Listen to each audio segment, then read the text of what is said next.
Flamengo finalizou 24 vezes ontem, gente. O Botafogo, 12. No alvo foram 13, Botafogo, 6. Chances claras, 8 do Flamengo, 3 do Botafogo. Converteu as 3.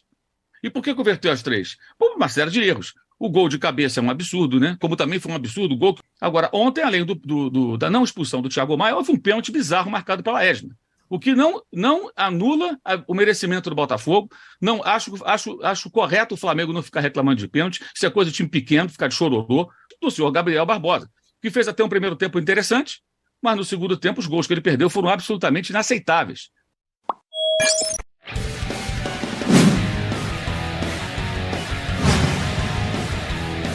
Louco, que golaço!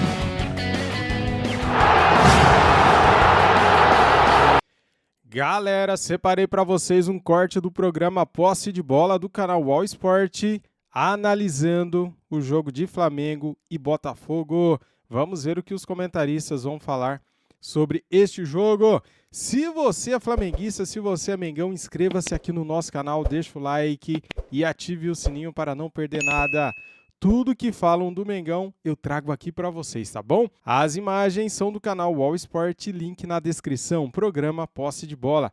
Vamos lá para o vídeo e ver as análises do jogo Flamengo e Botafogo. Simbora! Dia também, o São Paulo ele não falou em bagunça, mas na entrevista pós-jogo falou em desconcentração e desordem. Mas vamos lá.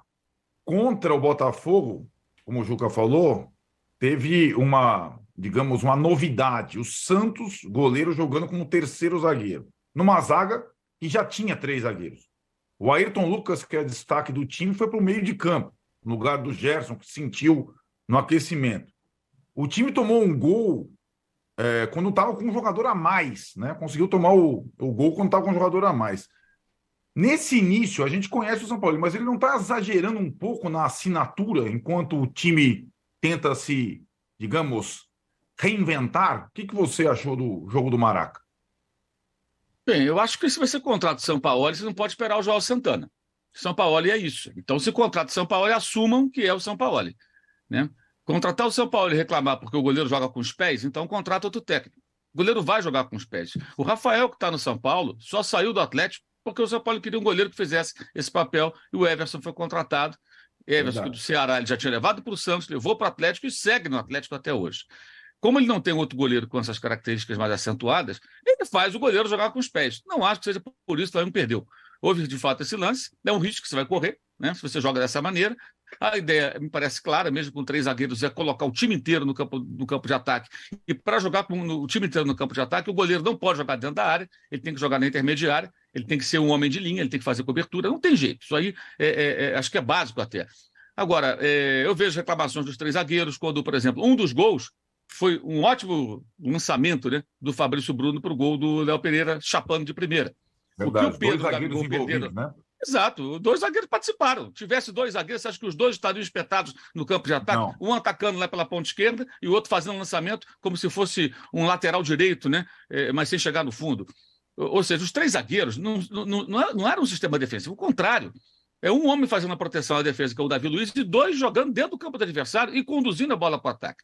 O Flamengo finalizou 24 vezes ontem, gente. O Botafogo, 12. No alvo foram 13, Botafogo, 6. Chances claras, 8 do Flamengo, 3 do Botafogo. Converteu as 3. E por que converteu as 3? Por uma série de erros. O gol de cabeça é um absurdo, né? Como também foi um absurdo o gol que o Léo Pereira fez de cabeça, a defesa do Botafogo permitiu cabecear completamente livre, como o Danilo no gol de cabeça do Botafogo. O gol número 3, com 10 homens do Botafogo, tem muito também ali do Luiz Castro, que mexeu bem no time, o Luiz Henrique entrou bem no time, o time foi ao ataque, criou um contra-ataque, ficou no ataque, subiu e continuou no campo do Flamengo. Ele não fez um ataque e voltou e se defendeu, ele continuou no campo do Flamengo. E a jogada se desdobrou, e aí vem a jogada do Tietê, que passa no meio de 3. Não é que a defesa estava desprotegida, ele passou no meio de 3 jogadores. Acho que essa é a desatenção, né? Os gols nascendo de originários de lateral, aconteceu em Porto Alegre, aconteceu de novo. Né? Então, assim, eu acho que tem muitos erros dos jogadores. Dele, eu acho que os erros são a escalação do Ayrton Lucas, na ausência inesperada do Gerson, né? Que sentiu ali uma dor muscular no aquecimento. Acho que ele não podia botar o Everton Ribeiro. O Everton Ribeiro, depois do jogo, deu a entrevista dizendo que não tinha condições talvez não tivesse nem condições de jogo. Ele não ia aguentar 90 minutos, tinha um problema físico. Então, o Everton Ribeiro, está claro agora por quê. Durante o jogo, ninguém entendeu. Mas depois do jogo ficou claro quando o próprio jogador disse que tinha problemas antes do jogo e era dúvida. Mas ele tinha o Matheus França, tinha o Vitor Hugo, ele poderia ter colocado um outro jogador. Tá? Eu acho que a assistência dele com esses jogadores como o Vidal, o Marinho, vai muito da memória que ele tem desses jogadores em outros momentos, e ele só na prática vai entender que os caras não vão, de repente, entregar aquilo que ele espera. Especialmente o Marinho, que não era titular com ele, tá? Ele foi titular com o Cuca. Ele se destacou com o Cuca. Com o Sampaoli, Marinho era muitas vezes reserva no Santos. Ele não era titular. Agora, o Sampaoli é assim. Os jogadores do Santos de 2019, ele potencializou. Mas não foi de imediato. Ele vai testar, ele vai colocar para jogar, mas a partir desse jogo, já dá para perceber que no lugar do Marinho, na fila, tem que ter o Matheus França, por exemplo. Pode ser até o garotinho lá, o Matheus Gonçalves, de 17 anos. O Marinho não tem a menor condição. Que no lugar do Vidal, talvez ele possa já contar mais com o Vitor Hugo, né, que pode fazer o mesmo papel, é um jogador jovem, tem força, pode entregar a intensidade que ele espera. Então, acho que são ajustes de um técnico que estava há 11 dias no cargo, contra um outro técnico que completou. No mesmo dia que o São Paulo estava chegando ao Flamengo, o Luiz Castro completou 1 ano treinando o Botafogo, fora o tempo anterior em que ele participava das conversas, porque já era o técnico, terminava seu trabalho no Oriente Médio para assumir de fato o time. Então, um tem 1 ano à beira do campo, o outro tem 11 dias, mais de 1 ano, 1 ano e pouco, um ano, 1 mês, 1 ano e 15 dias quase, e o outro 11 dias. É óbvio, 4º jogo em 11 dias, treinamento pouquíssimos. Então o Flamengo paga muito caro pelos seus eternos recomeços, por essa histeria idiota de toda vez que perder, botar a culpa só no técnico. Era o Paulo Souza, é o Vitor Pereira, é o Sampaoli agora. Ontem tinha maluco reclamando do Sampaoli como se ele tivesse que ser demitido. Então esse é o problema. O Botafogo teve quantos problemas com o Luiz Castro? Quantos protestos de torcida? Teve um agora dia 7 de abril, no aeroporto. Os caras foram reclamar porque o time empatou com o Magallanes, lá no Chile, pela Sul-Americana. Mas o Botafogo acredita que o Luiz Castro vai fazer um bom trabalho. É um time que ele já tentou fazer com posse de bola, não funcionou. Campanha em casa no passado foi pífia, por isso, não soube se impor. Fora de casa sempre muito bem e está mantendo o mesmo comportamento. Joga com menos tempo com a bola, joga de uma maneira estratégica, como ele mesmo falou depois do jogo. Ele falou, eu não quero não ter a bola. Na verdade, ele não queria ter a bola. Eu quero ter em momentos específicos. Sim, o time que joga sem a posse de bola joga assim, né, Luiz Castro? Ele não quer a bola, ele não faz questão. Ele quer tê-la em momentos específicos. Claro que em algum momento tem que ter a bola. Senão você não joga, você não ataca, você não faz gol. Ou vai esperar o cara fazer um gol contra. Mas foi muito bem estruturado, porque é um jogador, um técnico que conhece seu time, que sabe com quem está trabalhando, sabe o que cada jogador pode entregar. E o outro técnico está conhecendo os jogadores agora, ou está reencontrando atletas que não vão entregar o que ele espera, mas você vai saber isso na prática. Porque ele tem que tentar, ele tem que ver os caras em ação. O Marinho já deu para ver que não dá. Se ele insistir, vai ser uma tolice. Ele tem outras opções. O Vidal, para entrar durante um jogo, no segundo tempo, pode colaborar. Tem um passe qualificado, é experiente, pode cadenciar um jogo, mas para começar, não é a melhor opção. Agora, ontem, além da não expulsão do Thiago Maia, houve um pênalti bizarro marcado pela Edna. O que não anula o merecimento do Botafogo. Não acho correto o Flamengo não ficar reclamando de pênalti. Isso é coisa de time pequeno, ficar de chororô. O Flamengo não tem que ficar reclamando, porque errou muito, perdeu porque jogou mal e errou muito, mesmo criando muitas chances de gol. Porque criar chances de gol e perdê-las como perdeu é jogar mal. Você cria, perde, você não jogou bem. Porque tem que completar o negócio, né? Você cria e faz os gols. Né? E isso não aconteceu ontem. O Flamengo desperdiçou muitas oportunidades claras de gol, com defesas do Lucas Perry e com erros de finalização graves, especialmente do senhor Gabriel Barbosa, que fez até um primeiro tempo interessante, mas no segundo tempo os gols que ele perdeu foram absolutamente inaceitáveis. Né? Aí, se amanhã barrar o Gabriel Barbosa, a pauta passa a ser o quê? Nossa, barrou o Gabigol. Pois é, o Vitor Pereira barrou o Gabigol, lembra? Contra o Fluminense, na reta final do campeonato, tirou o Gabigol do time. E foi não, tirou o Gabigol, tirou, por que não pode tirar o Gabigol? Como eu sempre digo, ganhou o jogo, né? Ganhou o jogo, não tem Zico nesse time, nesse elenco. Só o Zico poderia ser intocável no Flamengo. Qualquer jogador, qualquer ser humano pode ser barrado. Agora, o pênalti para mim foi uma coisa assim bem bizarra, porque ela nem olhou o VAR. É muito claro que o Vitor Sá se atira antes de qualquer contato com a perna do menino lá, do Wesley. Ele já tá, é muito fácil. Se você olhar a imagem, é muito fácil, que é o que faz o VAR. Então, ela foi mal ontem, nesse lance, e também na não expulsão do Thiago Maia, que não me pareceu nem que ele queria acertar o menino lá, o de Plácido, mas acabou acertando. Ele foi imprudente, ele foi completamente maluco. Foi tão maluco que ele quase quebrou a perna. Só à noite veio a confirmação de que ele não teve fratura, veio a suspeita. Então ele foi inconsequente. Ele tinha que receber o cartão. Me pareceu até tipo uma compensação, sabe? O árbitro fica com aquela coisinha na cabeça, será que eu acertei? Será que eu acertei? Acho que eu errei, será que eu errei? Aí acaba dando uma aliviada. De certa forma também ela teve um comportamento parecido com o do Rafael. que o Rafael também levou só amarelo e também deixou a perna de lance de expulsão na disputa que gerou a expulsão dele. Mas levou a expulsão porque ele tinha amarelo no primeiro tempo. Aliás, esse rapaz, né, é a nota negativa do Botafogo, numa tarde, digamos assim, de glória para a torcida do Botafogo, porque ele chegou como grande botafoguense, desde criança, queria jogar no Botafogo, foi expulso contra o Vasco, no Carioca, porque ficou ali todo destemperado, num lance que até o pênalti, o árbitro voltou atrás da marcação do pênalti contra o Botafogo, mas ele ficou ali brigando e foi expulso. E ontem ele agarrou o Cebolinha fora do campo para impedir ali uma jogada de ataque do Flamengo, fora do campo, tomou um amarelo. Depois ele deixa a perna no Cebolinha após uma marcação de uma falta a favor dele, a favor do Botafogo. Ele sofreu uma falta, ela foi marcada e ele, na sequência, com a bola parada, deixa o pé, toma outro amarelo e é expulso com 6 minutos. E o Botafogo vencia o jogo. Quer dizer, ele colocou a vitória do Botafogo em risco. Então, como o Botafogo venceu, muita gente não vai nem ligar para isso. O técnico até falou, o Rafa, hein, Luiz Castro, vou te contar, hein? Para ter um jogador desse em campo, é um problema. Amanhã, se acontecer de novo, já foram 2 vezes, em 2 clássicos, né? Não reclamem.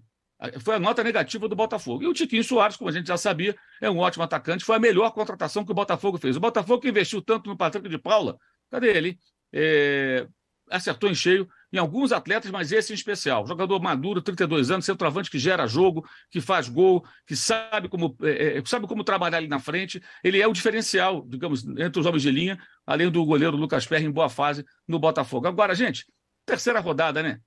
Terceira rodada. E em 2021, o Fortaleza e o Atlético Paranaense tinham 9 pontos também. O Fortaleza terminou ali entre os 4 e tal, o Atlético lá em 14º, por aí. No ano do Ramonismo, 2020, o Vasco tinha 7 pontos, era o Ramonismo. Foi rebaixado. Os líderes tinham 9 pontos ganhos naquele campeonato. Deixa eu até lembrar quem foi aqui. Tinha 2 times na liderança naquele campeonato de 2020. Era o Bahia e o outro não estou lembrado agora. Bahia Atlético Mineiro. O Atlético ficou bem colocado, o Bahia foi lá para baixo. Então é muito cedo ainda, 3 rodadas não significa rigorosamente nada. O próprio Flamengo, estou vendo aqui, foi campeão em 2020, tinha 3 jogos, 1 vitória e 2 derrotas, igualzinho a hoje, na temporada de 2020. Então, previsões em cima de 3 rodadas não tem o menor sentido, como muita gente já está fazendo aí. Tá aí, galera, o Mauro César disse tudo, né, cara? Se a gente for pegar o que foi o jogo, o Flamengo criou muito mais chances, com muito mais posse de bola, com muito mais passes certos. O Flamengo dominou o jogo, só que a nossa pontaria está péssima. Gabigol perdendo muitos gols, Pedro ontem não jogou bem, Cebolinha perdendo muitos gols. Nosso meio-campo ontem não existiu, né, cara? Com a saída do Gerson, com a entrada do Ayrton Lucas, o nosso meio-campo ficou totalmente desorganizado com Vidal. Vidal não pode ser titular, tá jogando muito mal. Davi Luiz, muito mal. E Gabigol tá merecendo banco também, cara. Esses caras não estão jogando bem, não estão ajudando em nada. O Sampaoli é meio maluco, né? Disso a gente já sabe, né? O que ele fez ontem foi mais uma de suas maluquices. Ele colocando o goleiro Santo como terceiro zagueiro no meio do campo, jogando ali centralizado entre o Fabrício Bruno e o Davi Luiz. E o Léo Pereira fazendo a função de lateral esquerdo e o Cebolinha de ala e o Ayrton Lucas pelo meio, que não funcionou, né, cara? Essa lesão do Gerson antes do jogo prejudicou demais a história do jogo. O jogo poderia ter sido bem diferente se o Gerson não estivesse sentido aquela lesão, né? Só que as escolhas do Sampaoli foram precipitadas, galera.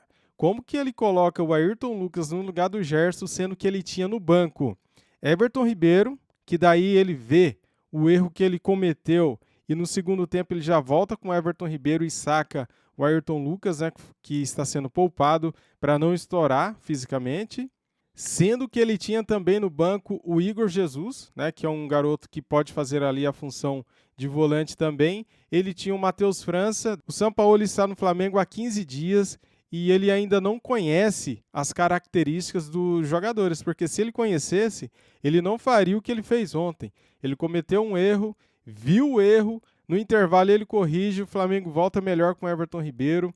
Só que a gente não venceu o Botafogo porque o Gabigol está numa péssima fase. Ele não perderia esses gols no ano passado, no ano retrasado. Esse é o nosso problema, cara. O Flamengo criou muitas chances, muitas grandes chances foram perdidas ontem, né? E o Pedro também não jogou bem. Resultado final, Botafogo 3, Flamengo 2. com um jogador a menos o Botafogo, hein? E a gente deixou essa vitória escapar. O empate era o mínimo, a vitória era essencial. Em 3 jogos temos 3 pontos. Isso daí preocupa, galera, porque pontos corridos é difícil de recuperar, hein, cara? Depois que os outros times disparam, já era. A gente sabe como que funciona. Só que ainda é muito cedo. Esse Flamengo tem condições, tem potencial para melhorar. Dá para melhorar. Só vai depender das escolhas do Sampaoli, né, galera? É isso aí. Muito obrigado a todos vocês. Deixa o like aí, se inscreva aqui no nosso canal e ative o sininho. Saudações. Fui!